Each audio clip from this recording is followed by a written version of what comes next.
Hey everyone, Caitlin here, and today we are talking about the reMarkable Paper Pro Move tablet, which is the newest release from reMarkable. 3 hours after this thing was released, I did buy it because I've been a long-term user of the RM2, and I also got to test out the reMarkable Paper Pro. You can watch that video over there where I compare the two models. And ultimately, I always thought, I wonder what this would be like in a smaller form factor. And so when I saw the Move got released, I thought that this form factor was awesome. I loved like the vertical setup of it all. I had been considering the Boox Palma, and so for me, I thought maybe this could be my all-in-one device. So in this video, we're gonna go through what people on Reddit have been asking questions about, and also just figuring out, can it be that all-in-one device that we want for a writing tablet, an e-reader, and so on? So let's get into it. So I am going to have my DJI Osmo right here on the tabletop. We moved into a different studio space, and so I don't have my whole overhead set up. So hopefully it's not too distracting or annoying, but it is doing all of the work for us. So first things first, we're gonna see the two different screens, the darknesses compared to the RM2, which is a non-color ink screen. And then obviously we have the Gallery 3 e-ink color display. That's a mouthful. Also, I wanted to show you over here, this is my paper journal. So this is, I made it by hand, and if you can tell, I mean, it's kind of like almost the exact size, which I'm kind of loving here. I'll show you here. I'm gonna put away the RM2 for now. Let's get into the Paper Pro. So I'm honestly loving that the form factor is basically the paper, the actual paper journal that I come from. But I've been testing this out, and I will say there are some immediate annoyances that I've found. So I am left-handed, and I know that there are people out there who are like, oh, well, that's the first problem, okay? So what you're gonna notice right away is when I go to write on here, because I'm left-handed, my hand is already starting off of the tablet, which actually makes it just hard to, like I don't know. And then as I'm writing, it comes onto the tablet. Now, if you're right-handed, obviously you would start, I guess, on the tablet. Sorry, I can't write right-handed. And then you're gonna fall off of the tablet. Kind of annoying. On a table, not so annoying. But when you are holding it, which if you look in the marketing photos, they're holding this tablet a lot. Like you're in a meeting and you're like, yes, how are you? But I will say, like, my writing is far worse when I'm holding the Move versus when it's on a table and I'm able to actually like set my hand down on the table, and so, yeah, I feel like my handwriting always gets judged in these videos when I was doing on Gravel's channel. But you know what? I'm making a video. It's hard to think and write at the same time. So something people are really curious about is the Epub experience, and rightfully so, because this device, as you can see, when you open up a book before you formatted it, this is what it's going to look like. Your text is completely falling off the screen. You have to go to Adjust View, Text Settings, this third page margins, and then once you go ahead and click Save, it's going to reformat it for you. So you'll see this happening here. It's going to load it up, and then it does fit on the screen. Of course, we still do not have the e-reader capabilities from reMarkable because they're insane for that. So you're having to swipe on each page, and sometimes if you swipe in like just the wrong way, it's not going to swipe for you. And also it might accidentally like zoom in. As you can see, the zoom is pretty quick, which is nice. But it is annoying for the formatting situation because you're already dealing with the formats. Here's, if you turn it sideways, your Epub is just gonna look pretty weird. And you can't even, I don't think you can scroll it. Maybe oh no, you can. It's just laggy, as you can tell. So obviously highly do not recommend ever reading sideways on this thing. But if you do adjust the margins, it does help. Another thing to note is that I actually chose to get the standard marker. I didn't want to go for the $50 additional fee of the Marker Plus because I actually had tried that on the Paper Pro and I loved it. I thought it was awesome. But I thought, you know what, let me try a marker I haven't tried yet. And I loved that it matched the device color. Something about that just felt really beautiful and consistent. And honestly, so far, I've been loving it. I'm not missing the eraser tip on the end. I haven't come in a case where I like needed to do that really fast. So it's not been a major issue for me. And I do love the way that it feels too. I don't know, it's really simple and it has kind of this like grippy texture to it. So yeah, I've been a fan so far. No hate on the not $50 extra marker. So this person on Reddit actually shared a like 547 page, I think it's something around there, planner. And I've been testing it out. It has a bunch of hyperlinks inside of it. It has Sudoku on each page. So I've been, having fun with that. This is kind of how it works. You can go to all your links here and you have like literally everything. So we have like all the main links.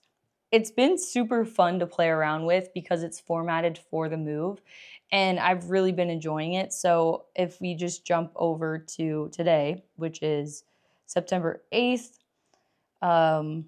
we're here. And as you can see, I was just working on my Sudoku. I have my to-do list. And honestly, working on a PDF that is formatted to the device, I do love it. One thing I want to say that I know is criminal is I kind of want a pop socket for this. Like if I'm going to be holding it, and I don't have like what I would think as small hands, but I just like average hand size, it is kind of annoying to hold it. And so you always just kind of want that like pop socket there. With my Kindle Paperwhite, I also wanted a pop socket. I just never brought myself to buy one.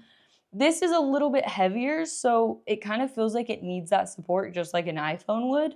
And I think it might like give you better stability for writing while holding it in the air, like all of their marketing campaigns show.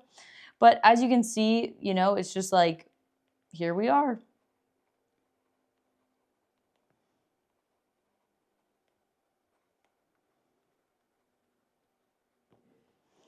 So it has been super fun using the color because I am coming from the RM2 and I only use the Paper Pro mostly for the review period and testing it out. And so it's been like a blast getting back into having that ability of like being able to test things out, and it is super fun for note taking. I know a lot of people on Reddit were saying, is this just another device? Like, is this just another marketing ploy? And of course, the hardware is different. It's a different size device. I do think it is just another device, to be honest. I'm not sure I'm going to keep this after the 100 days. I am going to put it through some, journeys. I'm going to travel with it, do things like that. I'm going to try reading a whole book on it, really experience the device. But it does kind of just feel like another marketing moment from reMarkable. And it also seems like, no hate on them, but their launches are so Apple driven. Like, of course, they're trying to copy the Apple launches. But it almost just feels like, oh, this is exactly Apple's marketing thing, which is not really work on the softwares, not really work on the firmware, make really beautiful, awesome hardware improvements and, design styles, but they're not necessarily doing they're not necessarily doing anything new. We have all these other e-ink devices that are doing similar things. They're not running the Gallery 3 screens. So of course, if that's really important to you.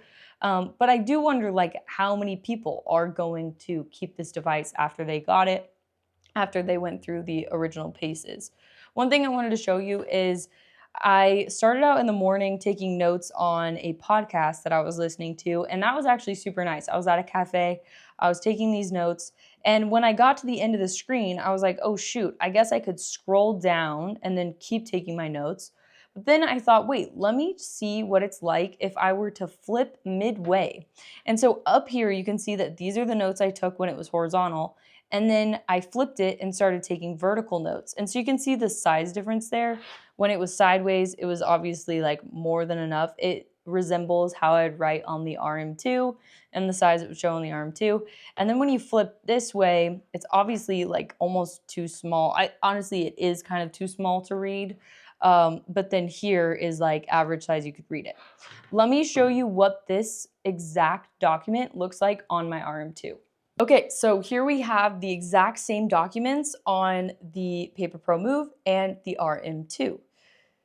You're not going to want to be switching between these devices a lot. I genuinely feel like that. I think you have to kind of stay true to one device, especially to really enjoy it and feel like they are in this cohesive environment, because when you change the margins on your Epub on the Move when you go to read it on your RM2, you're gonna have to rechange those margins. So of course, it's like third world problems, is not that big of a deal, but you are gonna have to do those things. And I think that's important for users because it is one of those things that just takes away from the ease of usability. And if you're using this every single day, and that happens, you know, from going to a cafe to then getting back to your desk to sit down to work, and you need to read the PDF or read the Epub or whatever it is, same document, you are going to have to deal with those like sizing issues. So this is what they look like side by side. You know, nothing too crazy, but yeah, they're different sizes. And one thing I'll say that I think is kind of controversial, the RM2 size just makes sense. When I didn't realize how much I valued having my hand go across the entire device when I was writing, whether you're right-handed or left-handed, that's just like so nice that I'm able to start and end on the screen. On the move, being off the screen and then getting onto the screen because I'm left-handed, it's just like a weird user experience because my hand is literally like falling off and then going on. So that's something I didn't realize that I would like be so bothered by. But it actually, for me, has me questioning if I want to keep the move because usability is obviously super important, and little annoyances inside of products that are over $400, I think need to be considered. And so one thing I would say is it almost feels like this device was made to be used horizontal, but the marketing was so driven for it to be vertical because they wanted that notebook look, you know? And I really feel like when you go horizontal, I know that the screen is the exact same size as the Paper Pro screen. As reMarkable 2, you're seeing a 1 centimeter difference in the screen size, but it's still very usable when you go from, as you can see, there's actually no difference from up here to here, and that's because it's the same. And if I were to just toggle that off, there's actually like, we're not losing anything there. It just fits. So I do feel like this here just so much proves like, yeah, it's a horizontal note-taking device. Another thing this horizontal use case solves is my hand falling off. Not my actual hand falling off. Thankfully, my hand is still on. But I'm able to start my note with my hand on. As you can see, here's the edge. My hand is on the edge. And I'm able to start my note, and I'm able to finish my note, and then I'm able to keep going. So for me, that's why when I was at the cafe, it felt most natural, even though I was writing on a tabletop, to have it sideways. And I think that's probably how I'll use it when I'm writing. Obviously, reading, I'll be using it vertically. And another thing I haven't even touched on is the darkness of the screen. The first few days with it, I was having a really hard time seeing the screen when I was trying to read an Epub in my living room and just kind of like this shadowy, moody lighting. And that's problematic. I had the brightness all the way up. And then in the settings, you're actually gonna find, you're able to actually turn on this feature called extra bright. And I have extra bright on all the time because when it's off, if you're in like a shaded environment, not this one, obviously we have artificial lighting coming in, it's really difficult to see. Like it genuinely is. And I was actually kind of shocked by that. I think I'm used to my Kindle Paperwhite and being able to blast the screen color. If you're in a dark, dark room, no problem. It's great. But if you're sitting in kind of this like moody, like cloudy lighting, the RM2 with no backlight is actually far better because the screen itself is whiter than this screen, the Gallery 3, which is a bit more gray. So I hope you guys found this video useful. Let me know in the comments what you think of the Move if you own it. Maybe you love it. Maybe it's literally your favorite reMarkable device at this point. I think that's the cool thing with these devices is everyone has a different use case for it. And another really good question that people asked on Reddit, and let me know in the comments if you can answer this, is what are these devices like for people who are going into an office and sitting down? Is it useful? Is it worth purchasing? Or should they just stick to the RM2 or the RM Paper Pro because of its usability while they're out on the job or a 9-to-5 scenario? So yeah, I've had a blast using this so far. I am disappointed on a lot of levels. I'd say the screen brightness has been the major disappointment of it all. It also, firmware-wise, has been pretty clunky. I feel like it's a lot less snappy than the Paper Pro was. And, you know, the obvious changing of the orientation and not being able to like write so well vertically is kind of annoying. But these are all things that I'm gonna try out over the next 100 days and then go from there and decide if I'm gonna return it or not. So that is nice that they give you a full, 3+ months to really try the device out and either fall in love with it or be so sure it's not the right one. So let me know in the comments what you guys thought of this device, and I will see you in the next one. Peace.